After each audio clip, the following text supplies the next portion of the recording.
Hey there, so let's continue our journey, and today we will check the boolean and the char data type.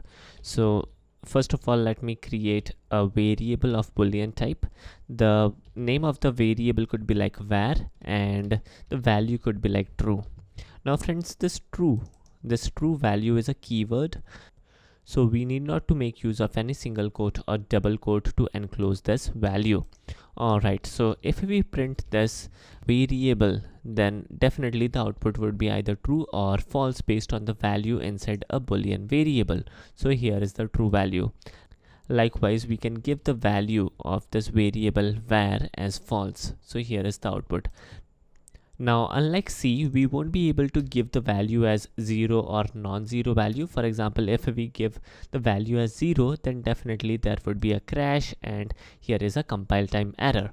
So the point is, a boolean variable can either contain true or false, and it won't be able to contain any other value apart from true and false.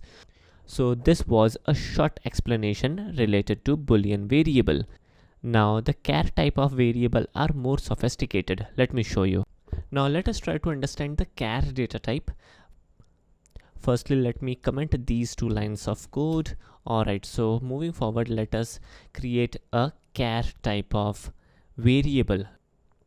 Now some people can pronunciate char as char. So char and char are one and the same thing. So let me type in char in here, for example, and the variable could be like var1 and the value could be anything in between single quotes. So in between single quotes, for example, I can make use of this symbol ampersand, and again if I output the value of var1, then the output would be ampersand. So pretty simple. Now friends, using this character variables, we can print any character which is there in our keyboard. Now is it true? In fact, this is simply a tip of our iceberg. If we check the Unicode notation, then we can print any character in the world using a char variable. Now what exactly is a Unicode? Now friends, Java follows the Unicode coding mechanism, and Unicode coding mechanism is simply huge. Let me show you this particular table.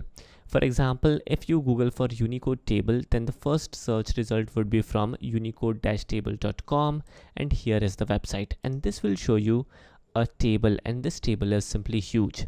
Now what is the maximum capacity for a Unicode table? Let me show you the range as well. So the number of Unicode characters, it's simply huge.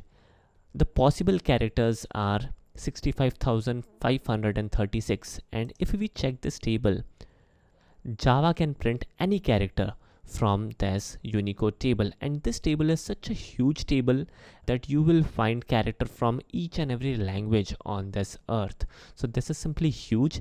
There are many symbols, there are characters, there are each and everything which you need to display in Java. And making use of Unicode definitely makes Java a matured language. So in here, for example, if we check some popular characters, here is this telephone character, and we can definitely print this on our program as well. For example, if I check the code of this particular telephone symbol, the code is 260E. Now let me check this table, and there would be many symbols which are not there in our keyboard. For example, if we check this particular symbol, this symbol is a selection sign.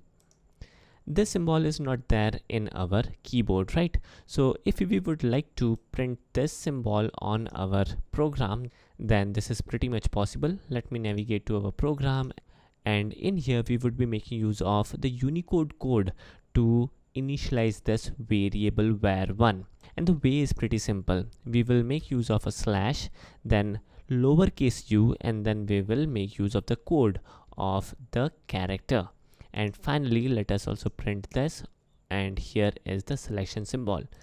Now friends, there is a catch in here.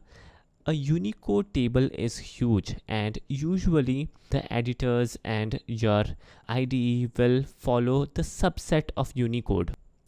Now you won't be able to print each and every character from this table, but definitely Java supports Unicode, and there should be ways to print each and every character on your program using this table.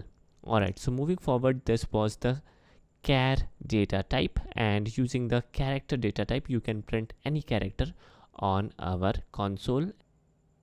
And definitely you can also make use of char data type or any other data type on your web applications as well. So this was the short and sweet explanation related to boolean and char data type. So I suppose you guys enjoyed the lecture, and I will catch you in the next video.